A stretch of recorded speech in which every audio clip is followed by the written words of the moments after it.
Yo, yo, Tony D here with another mega review of The Last Starship. We're going to do issue 2. Issue 1, the introduction issue, sets us up. There is an event called the Burn, that the element that they use for warp drive capability, like it all blows up. So the Starfleet is crippled and they're looking for hope because this changes everything. Now, I did some research. Jackson Lanzing and Collin Kelly, they're weaving from canon, from Discovery and Picard, and I'm not sure if those are the TV series, I'm assuming.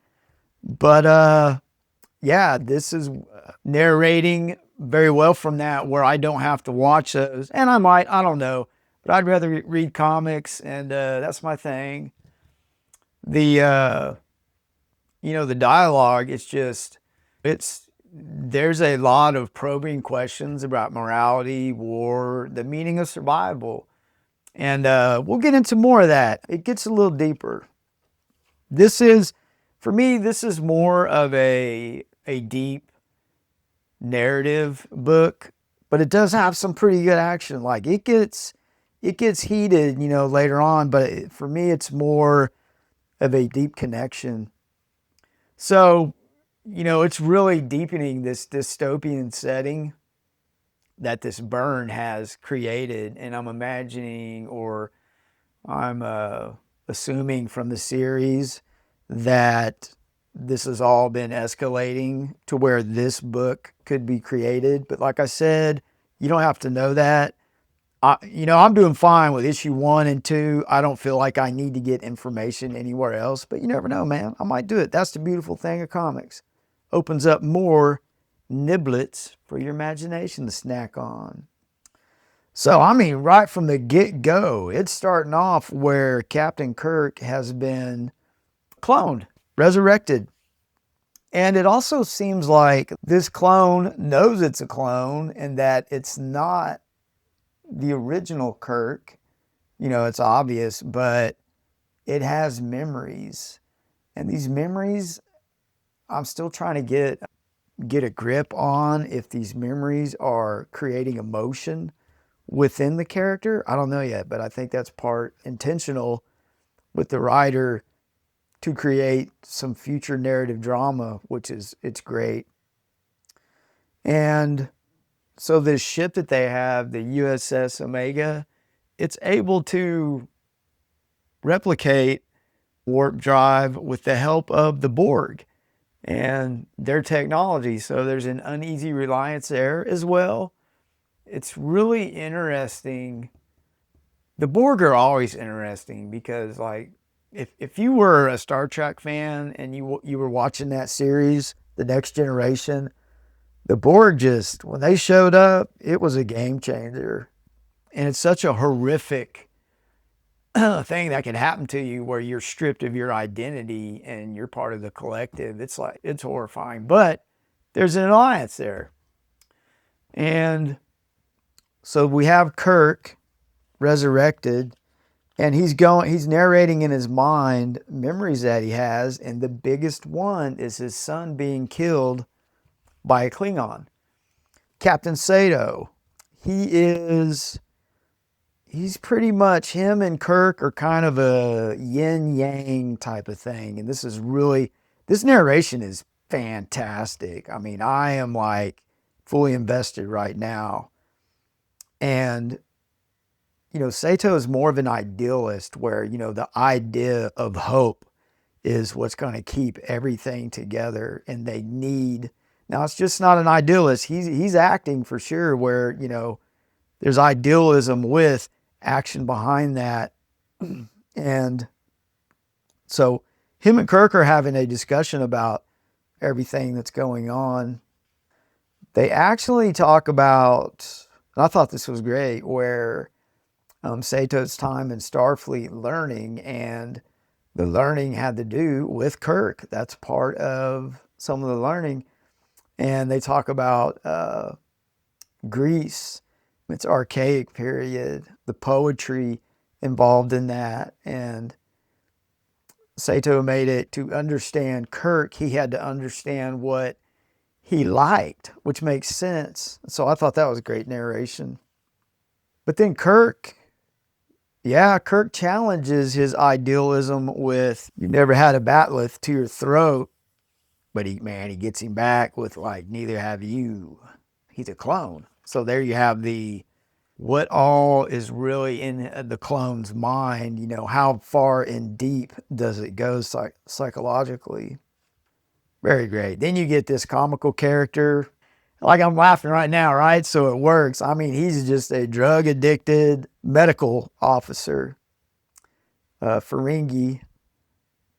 And so that's really, after all those warp drives exploded in the burn, it's like, yeah, you're limited on officers and personnel. So this is very interesting to have this character. I really see this character playing an expanded role in a lot of stuff. More than just comedic relief, I'll put it that way. Very interesting interaction here where she's pretty much a spy and she's letting him know the depth of it, but by creating a secure channel where they can talk about what's going on. I'm not going to get real deep into that. I don't know. It's just, I hate it when they have narration set up like that, but where you're kind of mixing a traditional book with, a comic book, but it's part of the story. And this is what I like. They get into the part of the ship that is utilizing Borg technology. This is really cool. So yeah, there's always that fear of assimilation that has not left in this time period. And, these two, they're doing the engineering thing. You got a little, it's narration where from here to here, you're starting to get that emotional investment built up with characters. And it's like, which character, everyone's different. So you're going to get emotionally invested, or not at all, to characters that resonate with you. So immediately they get into it with some Klingons. Captain Sato, he gives a speech to the crew. I mean, he pretty much tells them they're not soldiers, but peacemakers. That's the idealist part of it. And there's your conflict, right? To be a peacemaker, you have to be a soldier, essentially, in this environment. Multiple unstable warp signatures were detected near a specific location, and they have no distress signals, and they were, not answering hails. But they do know two things. First, for someone to risk using the dilithium that created the burn, their need for aid must be dire, and their warp signatures are unmistakably Klingon, and yeah. So the USS Omega, he lays it out, was built to save the galaxy. I mean, those are the words, save the galaxy. That's idealism. It's an attempt to hold the line of civilization. I'm reading a little bit right from the book, but I think it's important because his speech is so powerful, but laced with the conflicts of what that narration sets up. So they need to go. The Klingons right now are allies, and I mean, always uneasy allies. You get it, right? There's always that chance. So they're going to go in with shields down. And I mean, bam, potty mouth panel. Holy shit. I mean, you've got dudes floating around in space. Over 20 of these bad boys. I mean, it's shields up time now. So yeah, shields up, red alert.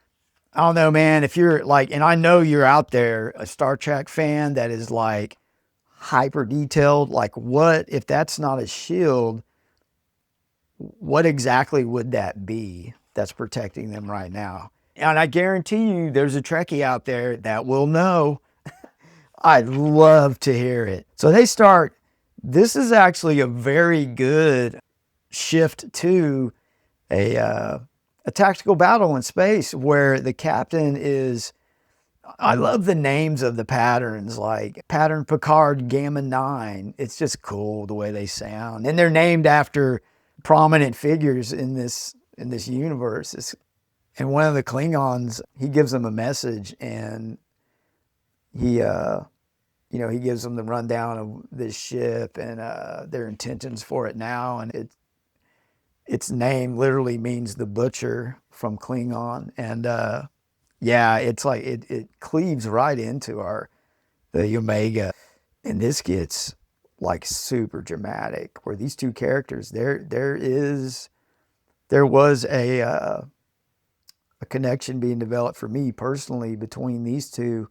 And I mean, it's just like, bam. They even make a reference earlier in the book about red shirts. They even say they use the term red shirts, which is another series at IDW that's doing that. Check that out. It's really good. Yeah, they just get it. I mean, it's just right there on display. The colors, like, you have these brilliant, bright colors in the space combat, and then you get, muted colors that really display the dystopian settings. It really does create a contrast with the vibrant bursts during combat. That's good stuff. So yeah, and then you get this note here. It's very somber. It's her writing to her mother, and it's very heart-wrenching when you read it. So kudos to the narration. You tugged some heartstrings there. So you get Captain Kirk knows what's going on in typical Captain Kirk fashion. I mean, he is he's getting involved, but he keeps going back to the memory of his son being killed by a Klingon who is now attacking them full on. He was trying to save a woman, and they stabbed him in the heart. Pattern Kirk Delta 1, just like saying it. Pattern Cisco Omega. So Sato, he's a very capable captain, but they're still in trouble big time. So Captain Kirk reports for duty in Captain Kirk fashion. It's just cool, right? I mean, it's just cool. Kirk has always been cool. And it ends with that line, "The Klingons have killed my son." So cool how he asks permission to engage the enemy. It ends on that note. So, I mean, this is a really, it's bold. It really is. They're doing a great job, IDW, with these Star Trek books. There may be some different ones I need to read. So right now, I'm just doing Red Shirts and the Last Starship. If there's anything else cool, man, and you're a Trekkie fan, let me know. Smart me up. Some people, if you're a purist and you don't like the revival of Kirk, you may, I don't know, have issues with that. It may not resonate that much with you, but this feels like a daring Trek experiment with the resurrection of Kirk in this dystopian, it's the 32nd century, I believe. And the writers are forcing readers to confront whether Starfleet has the greatest captain, Kirk, and can he still inspire hope? Or whether is his legend being exploited by forces like the Borg, maybe? It's a lot of physiological depth, tense starship combat, and striking visuals. So, standout chapter.